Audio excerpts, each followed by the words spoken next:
Hola, ¿qué tal? Paz y bien, ¿cómo están ustedes? Les habla el padre Rubén Francisco Bellante de la Argentina. Aquí estoy bajando de la montaña, ¿no?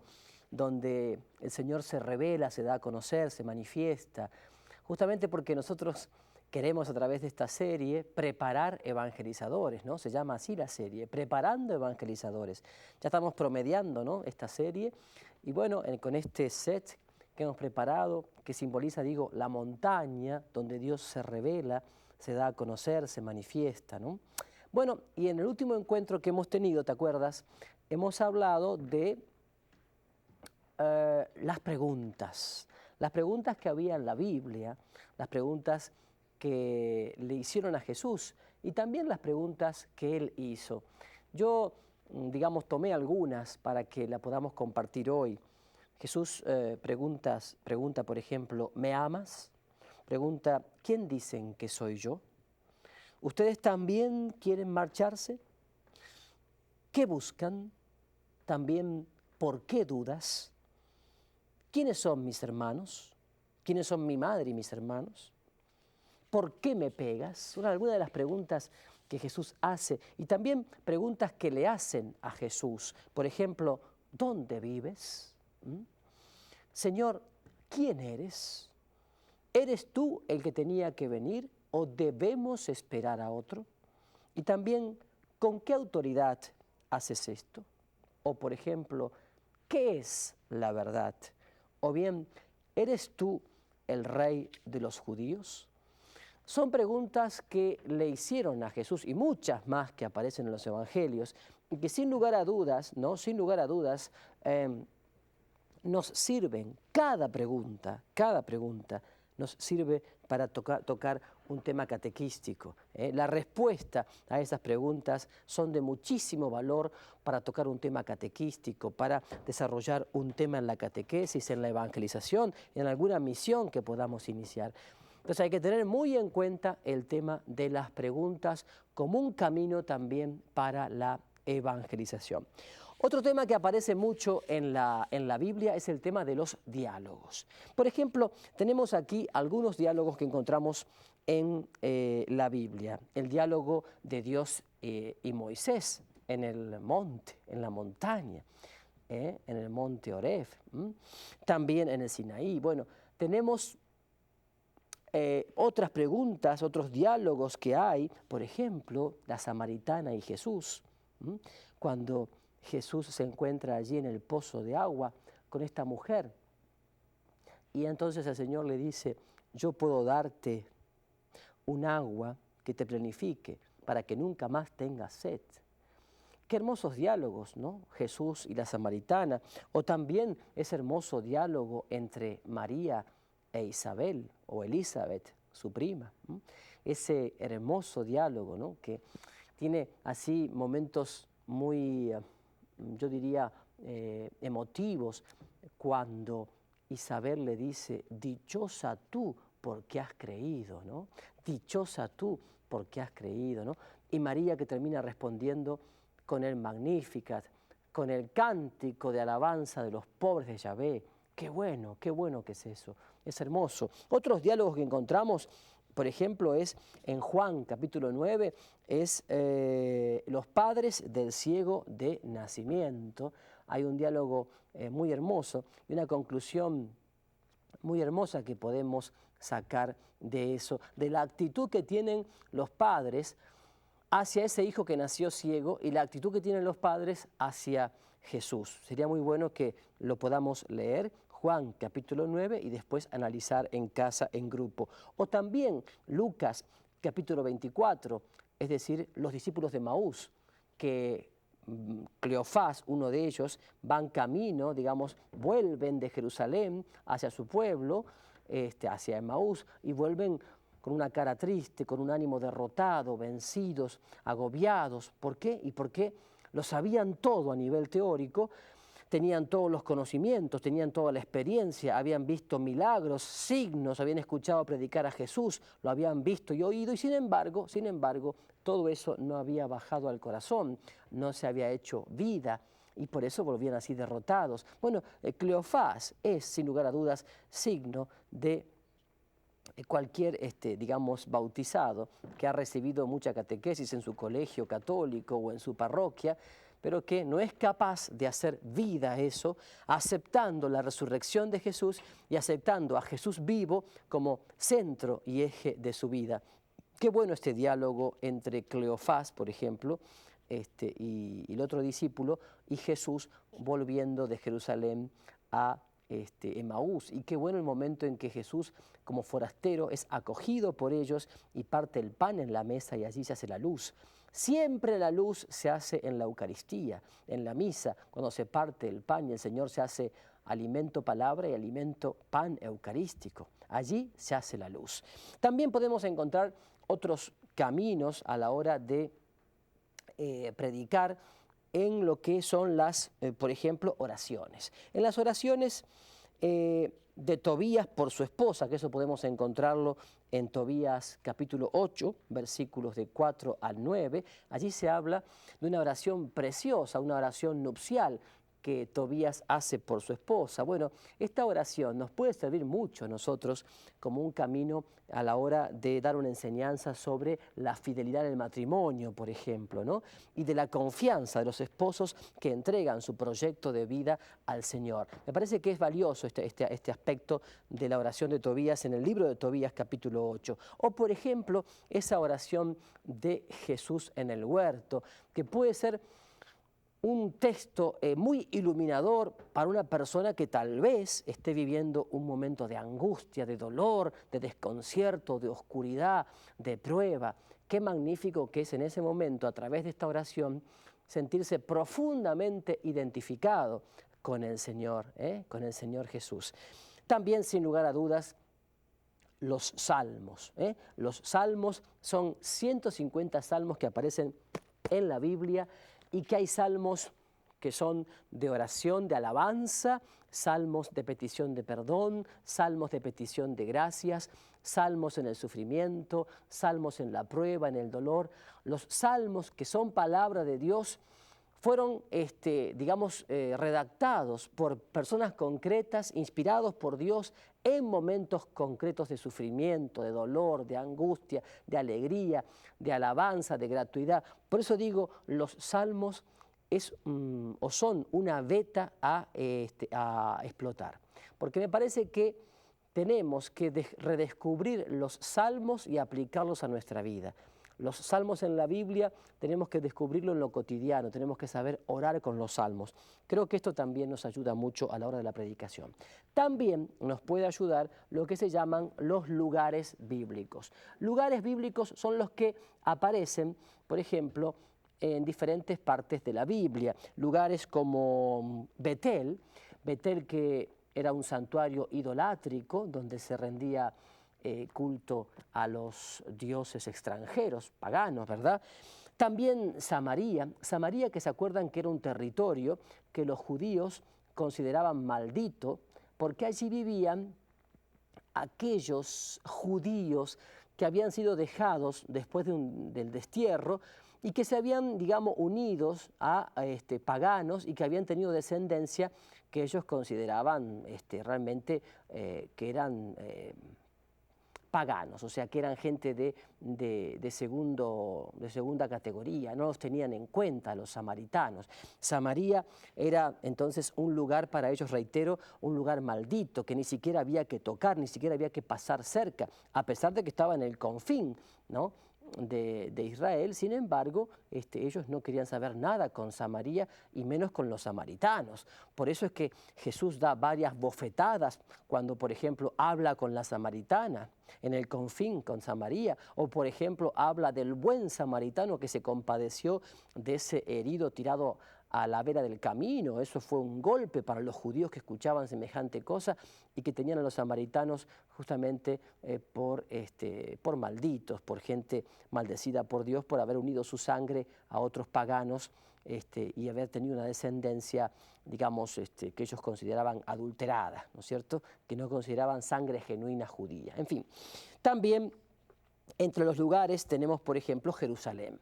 Jerusalén, la ciudad de Jerusalén, ¿no? Ciudad del centro, corazón del culto de la fe judía, ¿no? Jerusalén era el símbolo de la unidad de la nación judía, símbolo también de la fidelidad de Yahvé Dios con ese pueblo, símbolo de la respuesta de ese pueblo a Yahvé Dios y a la alianza que habían hecho. Realmente Jerusalén era el corazón de la identidad judía, el centro, porque tenía el templo, porque ahí estaba el arca de la alianza. Ir a Jerusalén una vez por año peregrinando era el sueño, el deseo, el anhelo de todo buen judío. Entonces qué lindo, porque la Jerusalén en el fondo es imagen de la Jerusalén del cielo, la Jerusalén celestial, la casa del Padre Dios. La nueva Jerusalén hoy es toda la iglesia esparcida en el mundo entero, en diferentes países, razas, culturas. Eso es lo que denominamos Jerusalén, donde Dios se manifiesta, se da a conocer. La Jerusalén a la cual anhelamos llegar es la casa del Padre Dios en el cielo, la resurrección, el reino, esa es la idea, ¿no? Jerusalén. Bueno, también podríamos hablar del desierto, el desierto entendido en la Biblia, desierto, lugar de encuentro consigo mismo, lugar de encuentro con Dios y lugar también de tentaciones, de privaciones, de austeridad, lugar donde el ser humano finalmente se encuentra con su propia fragilidad, con su limitación, con su impotencia, pero que es ciertamente un camino de crecimiento. Decimos que nuestra vida, nuestro peregrinar en este mundo es como caminar en el desierto hacia el encuentro de ese Jericó, ese oasis que es la casa del Padre. Y en este camino a nuestra casa del Padre Dios en el cielo tenemos muchos oasis, que son los momentos que el Señor nos regala para mostrarnos su amor, su ternura, su misericordia, a fin de que no desfallezcamos, que seamos fieles y perseverantes, constantes en este seguimiento del Señor, más allá de las pruebas que tengamos en lo cotidiano de nuestra vida. Entonces, el desierto, otro lugar del cual se puede predicar mucho, muchísimo, muchísimo. Yo recuerdo, por ejemplo, cuando visité Israel, que fue en varias ocasiones, acompañando peregrinos. Yo recuerdo lo que me impactó el desierto, porque claro, no es el desierto de Lorenz de Arabia, ¿no es cierto? No se trata del desierto del Sahara. La misma palabra Sahara significa eso, desierto. No es el desierto, el Sahara. Es un desierto tipo estepa, ¿no? Tipo estepa. Y por ejemplo, me acuerdo de los lirios que había allí en el desierto, porque por allí, en medio del desierto, florece un lirio, ¿no? Un lirio que no es como el lirio que conocemos aquí, pero se le parece mucho. También supe que ese desierto donde viven los beduinos tiene alguna capa de tierra fértil, porque apenas, digamos, anochece, que hace mucho frío, algún musgo por la humedad ambiente se forma allí y entonces los beduinos aprovechan para alimentar a sus pocos animalitos y entonces apenas sale el sol eso ya se seca, ¿no? O sea que en el fondo más que desierto es una estepa. ¿Cómo se puede hablar sobre el tema del desierto en la predicación, ¿no? Y también sobre muchas cosas más, muchos más lugares que aparecen en la Biblia. Por ejemplo, la barca de Pedro. La barca de Pedro es el símbolo de nuestra vida también, no solamente el símbolo de la iglesia, sino el símbolo de nuestra propia vida cristiana, que está muchas veces envuelto en tormentas borrascosas, en vientos, en mares embravecidos, en mares tranquilos, en oleajes que de repente crecen imprevisiblemente, y en esa barca nos sentimos muchas veces como frágiles, como limitados, como que vamos a perecer, como que vamos a morir ahogados, ¿no? En esa misma barca está también el Señor Jesús, presente y vivo, el Señor de Galilea que calma el mar. También otro lugar que nos ayuda mucho para descubrir estos caminos de predicación es la sinagoga. Ustedes saben que la sinagoga es el lugar de culto de todo judío piadoso, ¿no es cierto? De todo judío piadoso, y allí también fue Jesús, ¿no? A la sinagoga. Entonces, fíjense qué interesante, porque en la sinagoga de su pueblo, en Nazaret, allí Jesús fue que proclamó, después de haber leído al profeta Isaías, ahí fue que proclamó, bueno, y esto que acabo de leer, hoy se cumple. Hoy se cumple, o sea, se cumple en mí, y sus paisanos estaban escandalizados. La sinagoga entonces como lugar donde el creyente expresa su fe en el Dios verdadero y se encuentra con la comunidad, ¿no? También hay un lugar, digamos, no es más que un lugar, es un episodio que está en Hechos de los Apóstoles 20, cuando Pablo predicaba. Ustedes saben que los primeros apóstoles predicaban en casas de familia, en hogares, y que las primeras misas durante mucho tiempo, las Eucaristías, se celebraban en casas de familia. No existían los templos, las capillas, las iglesias. Mucho tiempo después vino eso. O sea que la iglesia doméstica, la eclesía doméstica, la comunidad, era la casa de familia, el hogar.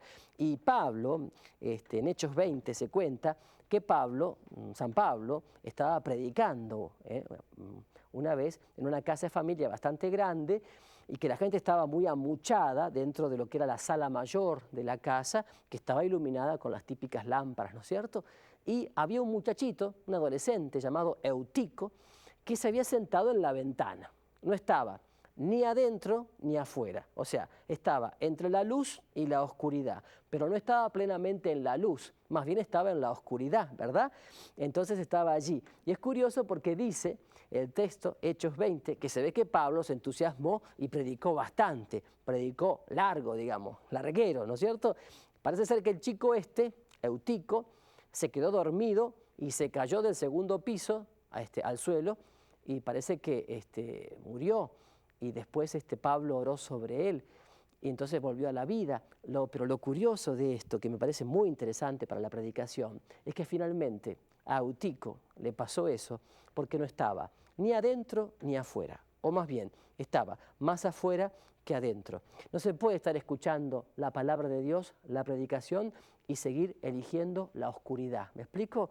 Cuando uno escucha la palabra de Dios, tiene que abrirse a la luz, tiene que abrirse a la luz. Es importante esto, abrirse a la luz, acercarse a la comunidad, integrarse a la comunidad, sentirse parte de la comunidad, porque de lo contrario te puedes quedar dormido en el sueño del pecado, de la pereza y de muchas cosas más que te pueden llevar a la muerte. Esto me parece importante. El pecado es la muerte, es la oscuridad, es el no a la vida. La misma palabra amor, fíjense en su etimología, significa eso. A es negación, mor, en latín, mor mortis, es muerte. Por lo tanto, la palabra amor es eso, es no muerte, es vida. Entonces, qué bueno, lo de Eutico, Hechos 20, nos enseña un poquito a elegir la luz, a elegir la vida para recibir la palabra. También otro lugar o lugares que nos ayudan mucho en la predicación son lo que denominamos las fiestas y banquetes. Por ejemplo, las fiestas y banquetes, sería bueno tenerlo en cuenta para la predicación, lo que significaba la Pascua, Pentecostés. Por ejemplo, la Pascua para los judíos, recuerden, era la renovación cada año de la alianza que Dios había hecho cuando los sacó de la esclavitud de Egipto y los llevó a la tierra prometida cruzando el Mar Rojo. Lo que denominamos las semanas era la fiesta de Pentecostés, cuando se celebraba justamente las primeras gavillas de las cosechas, ¿no? Entonces las primeras gavillas, el diezmo de las gavillas, se llevaban al templo. También la fiesta famosa de las tiendas, que yo he tenido el gusto de ver en Israel, que se sigue celebrando, aún en las ciudades grandes. Es curioso, durante una semana, fíjense ustedes, la gente no vive dentro de los departamentos o las casas, sino que hacen una tienda, una carpa afuera, en el patio, en la vereda, y durante una semana viven allí como recordando el tiempo del desierto, cuando fueron peregrinos, cuando fueron beduinos, cuando fueron nómades. Qué hermoso esto, ¿no? Y cuando Dios se les reveló como un Dios amoroso que quería hacer alianza con ellos. Entonces, durante este tiempo de las tiendas, ¿qué sucede? Allí no hay trabajo, o sea, no se trabaja durante ese tiempo en Israel, y durante todas esas jornadas, el papá, el padre de familia o el abuelo, le va recordando a los hijos continuamente la catequesis sobre el Éxodo, cómo Dios los liberó, cómo Dios hizo alianza con ellos, el tema del Deuteronomio, la Shema, escucha Israel, el Señor nuestro Dios es solamente uno, amarás al Señor tu Dios con todo el corazón, con toda el alma, con todas las fuerzas. Las palabras que hoy te digo quedarán en tu memoria, se las recordarás a tus hijos estando en casa, o yendo de camino, acostado y levantado. Bueno, esto es lo que se celebra, por ejemplo, en lo que yo te digo, en la fiesta de las tiendas. También podemos predicar sobre lo que son los objetos. Los objetos, por ejemplo, algunos objetos que encontramos interesantes son las vestiduras del sacerdote en Éxodo 28:9. O sea, dice que tenían 12 piedras, ¿no?, sobre el pecho y 12 piedras en la espalda. 12 piedras preciosas aquí en el pecho y 12 piedras en la espalda. Entonces quiere decir eso que recordaba a las 12 tribus de Israel y que eran preciosas, preciosas, por eso se llevaban en el pecho, pero que también suponían una carga, por eso se llevaban en la espalda. O sea, ser fiel a la alianza, ser fiel a Dios, es algo precioso que se lleva en el corazón, pero también es algo, digamos, que es una carga que se lleva en la espalda. Interesante esto. Por supuesto que podríamos analizarlo mucho más porque es precioso este tema. Te lo reitero el texto para que lo recuerdes. Te lo reitero. Éxodo 28:9, que se puede aplicar mucho también al tema del matrimonio, de la familia, esto, ¿no? También tenemos, por ejemplo, entre los objetos, el tema de la pila de bronce que se usaba en la liturgia. Vemos esto en Éxodo 38:8. Claro, la pila de bronce era fruto de mucho trabajo porque parecía como que era vidrio, ¿no es cierto? Parecía como que era vidrio y sin embargo estaba hecho de bronce, pero bronce muy pulido, de esa manera que uno se podría espejar ante ese bronce, ¿no? Y era fruto de mucho trabajo. En el fondo yo digo, ¿no?, nuestra vida es como una pila de bronce porque tiene que pulirse mucho por la conversión, por la oración, por los sacramentos, por el compromiso apostólico, para que podamos reflejar, así como en un espejo, la imagen de Cristo, ¿no? Esto también es importante. También vemos el tema de la lámpara, ¿no? La lámpara que aparece en el texto del Evangelio, dice que la lámpara tiene que estar bien alta, ¿no es cierto? Bien alta para que pueda iluminar a muchos. Dice, no tiene que ponerse debajo de la cama. La cama es símbolo de la pereza, de las personas que no quieren levantarse, que eligen siempre la pereza, ¿no? La pereza, que es la madre de todos los vicios. La lámpara, dice, no puede ponerse en una vasija, ¿no? La vasija representa un poco así el trabajo cotidiano de la casa, del hogar, las ollas, las cacerolas, ¿no es cierto? Y bueno, eso quiere decir que mucha gente no es luz para los demás en la evangelización porque siempre pone las excusas de su trabajo en la casa, el trabajo con los hijos, que el trabajo fuera de la casa, y siempre ponen excusas para no seguir al Señor. También dice que la lámpara no se puede poner dentro del celemín. El celemín sería una especie así de, hoy llamaríamos sería una especie de caja fuerte, la caja fuerte que guarda nuestros bienes. A veces también no permitimos que la luz de la evangelización llegue a otros porque estamos muy estructurados en nuestras seguridades humanas, ¿no? Y eso ciertamente no ayuda.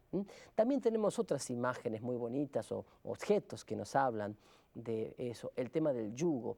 El yugo es un tronco que se pone sobre dos bueyes, nunca sobre uno solo. Entonces el Señor dice, carguen sobre mí su yugo. Nos está invitando a que no tratemos de llevar nuestros problemas y dificultades solos, sino con Él, con Él. También el tema de la dracma. ¿Se acuerdan la mujer que se pierde esa moneda, esa dracma? Y entonces la busca por toda la casa y cuando la encuentra es una fiesta llamando amigas y vecinas. ¿Por qué? Porque la dracma no era cualquier moneda, era una moneda que el esposo le regalaba, unas monedas que el esposo le regalaba a su esposa el día del casamiento, del matrimonio, ¿me explico? Y que él a su vez la había recibido de su madre y de su abuela. Entonces era como un objeto precioso, un recuerdo de familia que la mujer se cosía en, digamos, el pañuelo que usaba en ocasiones de fiesta. Perderse una dracma era perder algo muy precioso, muy precioso. Por eso es que barría, barría, barría y buscaba entre esos pisos de las casas de entonces que tendrían muchos vericuetos. Pero es perderse algo importante y cuando esa mujer lo encuentra, hace fiesta porque había perdido una parte de su vida y la ha recobrado. Entonces, qué lindo poder hablar de eso, porque en el fondo a veces también nosotros, por el pecado, por cerrarnos a la gracia, perdemos cosas valiosas que después nos cuestan recuperar. Y cuando lo volvemos a recuperar, sentimos una alegría tan grande que el mundo no puede dar porque no conoce. En fin, podemos seguir investigando sobre eso. Me gustaría que más que nada tomes algunos textos bíblicos donde puedas encontrar nuevos objetos que te van hablando de la presencia del Señor y que son caminos también como signos y símbolos para poder evangelizar y transmitir la buena noticia de Jesús.